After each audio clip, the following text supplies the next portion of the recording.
ready to face the desert. The Sahara Desert is one of the harshest places on the planet. It is hot, dry, and can be deadly. And yet, people have been living here for millennia. It's a place that both fascinates and terrifies me, and I want to learn more about it. So here I am, about to cross it on a bicycle. My name is Flo, and I'm on a mission to cycle across Africa, from Cairo to Cape Town. Welcome back to Project Africa. We've been in Sudan for 5 days now. It's been a drastic change from Egypt, where so much was happening all the time. Here, it's different. It's empty.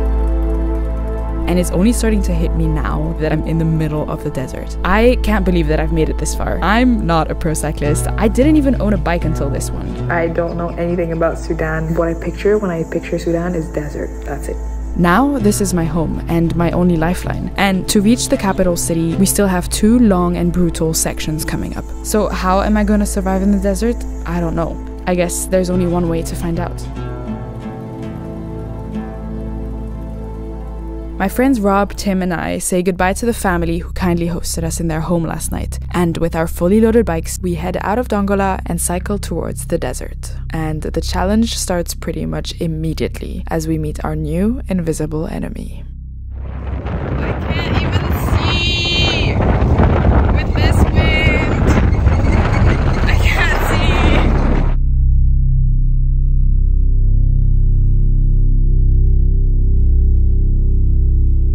Every pedal stroke is an effort. I feel like I'm going backwards. The sun is intense, there's no way to cool down, and even the water in my bottle is warm. Around midday, it gets extremely hot. It's windy, but even the wind is warm, and there's no shade whatsoever. If you're lucky, sometimes you find a sign to rest under for a few minutes. Au soleil, c'est l'insolation directe, quoi. Du coup, là, j'ai trouvé un tout petit panneau qui, si je me positionne bien, me met un peu à l'ombre. But then most of the time, you're not so lucky, and you get a flat tire that you have to repair in the sun. We cycle all day long and manage to cover just under 60 kilometers before the temperatures finally start to cool down a bit, although the wind never leaves us. It is so windy. Oh, I'm struggling so much. It's such a struggle. This sunset is so pretty. The sky is pink and purple and orange. It's so beautiful. There's not a single person around. Always a wave up there. Wow.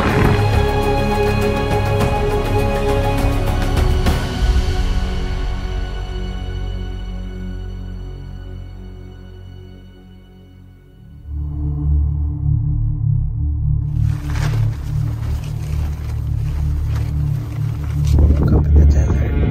We slept in the middle of nowhere. The wind's picking up slowly, so I gotta move. My hair is a mess.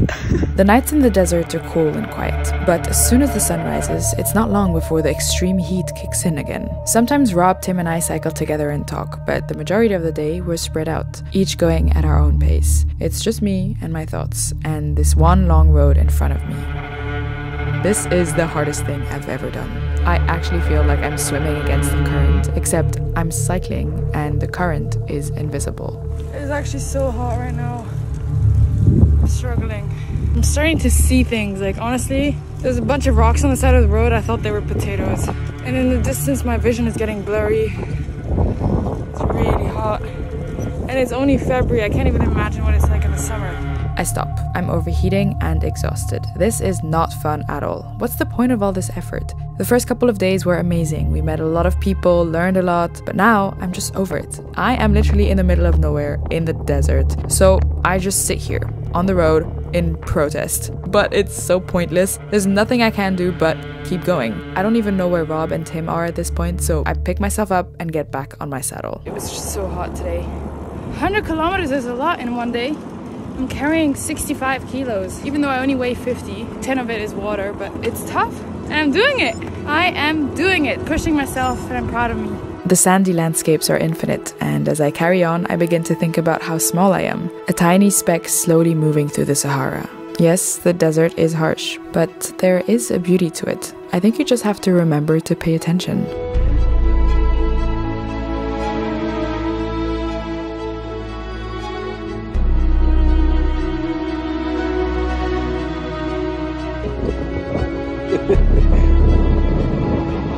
I catch up with the boys and we cycle together for a bit. As the evening approaches and the sun sets in the west, the wind drops a little and it feels like a relief. Oh, it's the time of the day again. Sunset in the desert.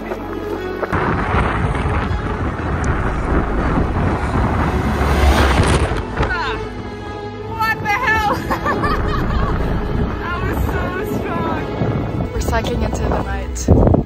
The sun just set and the wind dropped so much. It's so much more pleasant to cycle now. I think we're gonna cycle under the stars tonight. We decide to continue cycling at night. The crazy wind slowed us down a lot today. Technically, we could stop and camp anywhere. It's all just desert around us, but we must reach the next town tomorrow, or we will run out of food and water. So, even though we are all exhausted, we push on for a little longer. It's 7 p.m. It's pitch black. Usually, I never ride right before camp, but this stretch is special because it's in the middle of the desert. There's barely any cars that pass here, so it's way safer. Obviously, I'm taking my precautions that I don't need to see as possible. I have my lights on, my helmet on, but it's honestly so nice. So I can see the stars.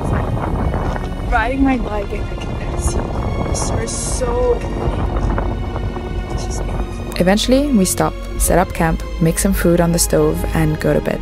By the time morning comes, the wind is back stronger than ever. We pack up and head out once again. 3 long days and some tough 200 kilometers across the desert, we finally approach the next town. I'm exhausted, sweaty, sandy, and still scorching hot. But I forget about all this for a moment, because we have made it to Karima.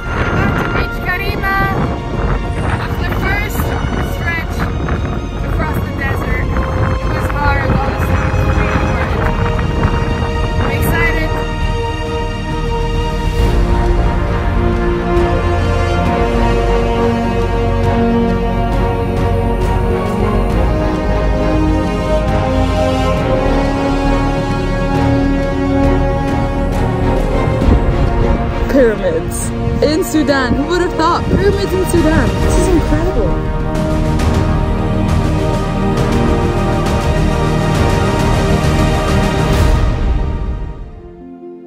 I don't know about you, but when I think of pyramids, I think of Egypt.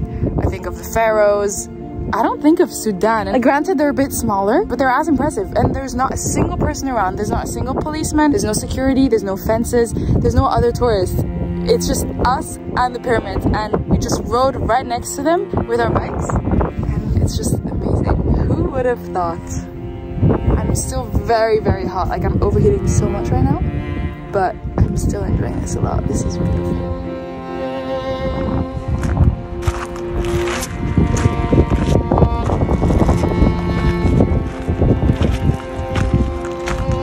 I highly doubt that there's anything or anyone inside.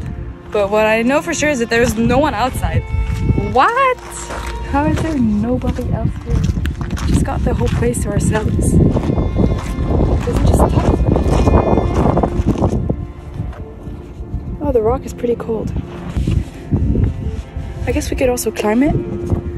But I'm not gonna do that because I sprained my ankle a little and I don't want to injure it more. But this is definitely climbable. I found a piece of pottery in the sand.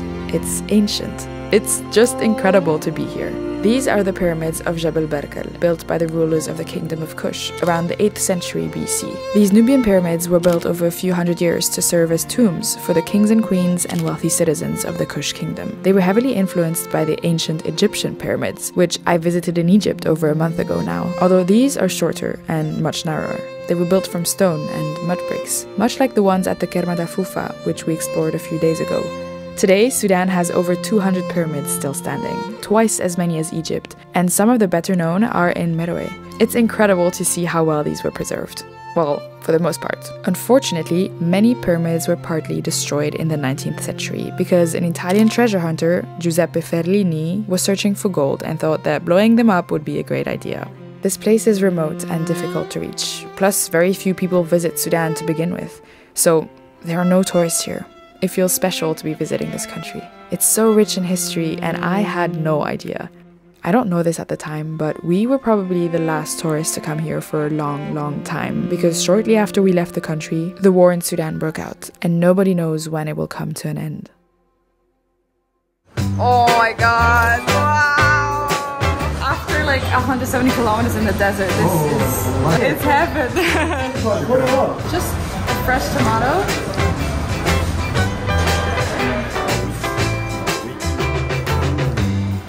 We got bread, chicken for the boys, shakshuka, eggplant, arugula, potatoes that are really hard to cook when we're camping because it takes up a lot of water if you want to boil them and a lot of gas / kerosene if you want to fry them. And some fresh eggs and onions. I'm so happy. The next morning, we leave Karima and keep going. But life has a funny way of humbling you. With all the excitement from seeing the pyramids yesterday and our delicious feast, we failed to realize how much of a toll the last days had taken on our bodies. I was exhausted and Rob got sick. Just stopped on the side of the road. I got massive diarrhea. Kind of feeling weak today. Did you ever think that you would poop with an audience of goats? Of goats. We keep going for a little bit longer, but Rob is not doing well at all. We don't know what to do and have nowhere to turn, so we look for a place to stop. We're in the desert. There's nothing around except this fruit stall and full tamiya place under this big tree that creates a lot of shade. So we are forced to rest. We spend the whole afternoon under this tree. I guess when you push too hard, your body will force you to slow down some way. While Rob rested up, I did a bit of editing. Another day, another lunch break under the shade of some random tree in the desert. We're importing a bit of footage, having some lunch. People are so chill. Like, it took so long for the food to come because they're just so slow, but also it's kind of cool. They're living life at a different pace than us. A kitten appears and keeps Rob company. Non. Petit parasitose. Ça c'est un super nom pour un chat. Le parasitose. And of course, we also get a watermelon from the fruit stand. Now he's cutting a watermelon open for us. I am so excited. There's nothing better than a watermelon to refresh you after a really hot day in the sun. Wow, wow, wow. As the evening approaches, more and more villagers join us under the tree. And when the sun sets, they gather and pray together. A gentleman shows me a drawing of himself. Another traveler had been here 2 years ago and drew his portrait. And he kept it. It's wonderful how many ways there are to connect and exchange without necessarily speaking. He's trying to explain to us that there's scorpions around, that we have to be careful where we sleep. We don't know what scorpion means in Arabic. He doesn't know what it is in English. So he just drew it. This is so cool.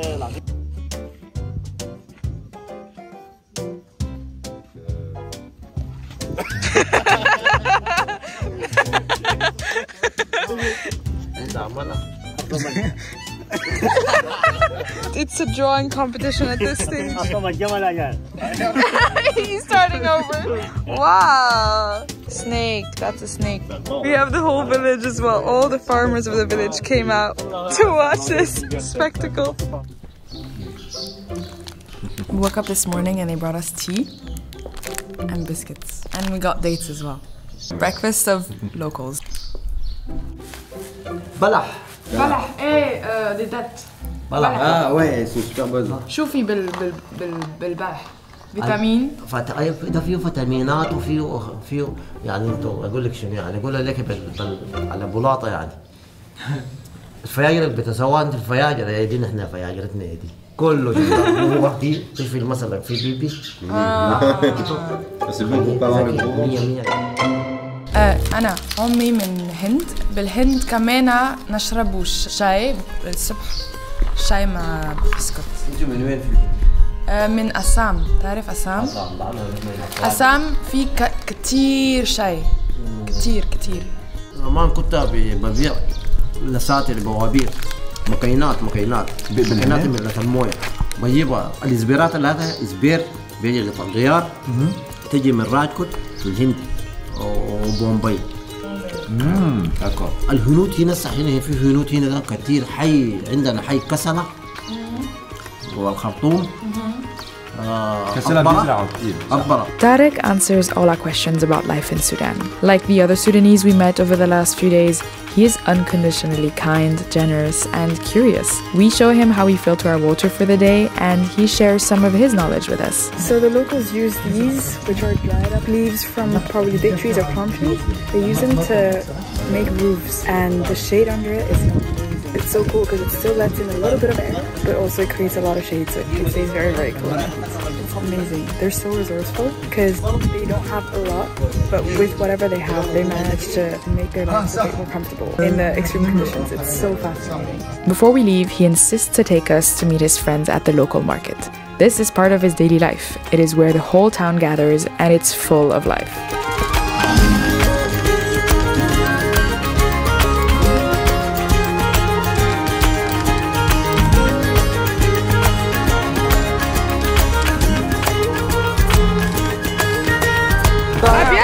للشمس صح؟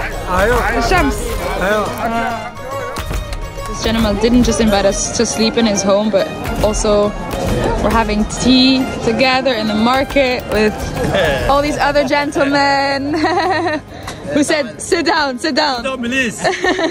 All around us is chaos and shouting and lots of vendors with their fruits and vegetables, but here it's like a little calm in the chaos. So cool.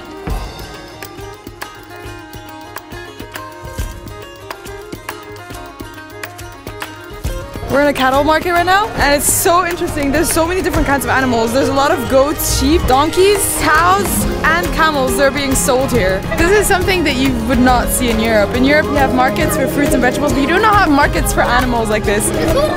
Sura, sura, and lots of kids, obviously. Hello.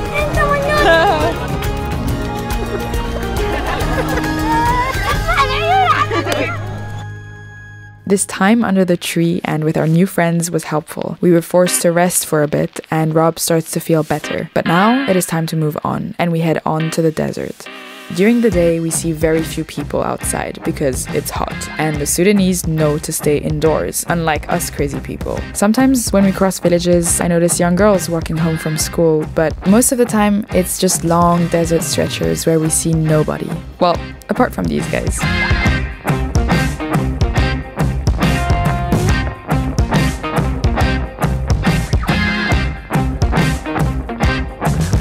It's pretty surreal to see camels in the wild. Just a few weeks ago, we were at the camel market in Darao. Those camels that were being sold there had been transported to Egypt all the way from Sudan. And now we're here. As we cycle past herds of camels, I can't stop but think about what Shihab had told me. They drink salt water and they store the salt. They can use it afterwards. They can carry like up to half a ton. They walk in like sand. They climb mountains. It's very magnificent because these creatures are so stronger than us. Now that I know how harsh the desert is, I have a lot more respect for these animals. I think they're one of the main reasons people have been able to survive out here. أنت يوسف.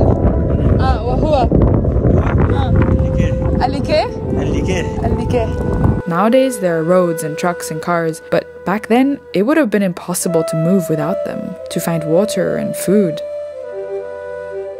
As I continue cycling, I keep asking myself, how do people survive in the desert? How do they live in such tough conditions? That was one of the big questions I had coming here. And after observing the locals for the last few days, I think I'm starting to understand. The Sudanese know how to survive in the desert and how crucial it is to help each other. They understand how essential water is for survival. That's why they develop these clay pots that filter water and keep it cool. And in almost every village in Sudan, you'll find these on the side of the road, full of cold water available for anyone to drink for free. Clean water and cold, which is so surprising. It's like really cold. The locals also understand the importance of keeping cool and protected from the sun, and their way of doing so is by wearing light clothing and covering the whole body. I tried to mimic this, but ultimately we can only try so hard to beat the sun. This is what happens when you cycle for 4 or 5 months. This is hopefully what we're not gonna look like. So we're putting on sunscreen before heading out. People at the market are like, what are these white people doing? And of course we're attracting a whole crowd here at the village. Once the sun sets, we start looking for a place to sleep. Stop on the side of the road. There's a little restaurant here, cafeteria. Usually they're a really good point of contact and a really good person to ask where to sleep. Shukran. They just pointed us to this square building in the middle of the village. It's empty, there's nothing in there. And there's a fan, there's lights, and there's electricity, and it's just an empty room that we can use. We develop a routine. In the evenings, it's cooking our meals on the stove. In the mornings, filtering water from those huge clay pots and chatting with the villagers who come to observe us as we get ready. florenceryan شعبي تمام. Shukran. مع السلامة. Very good. Good. And then we cycle all day until the next village, which is usually about 100 kilometers away. This is what it's been like all day. Just solitude.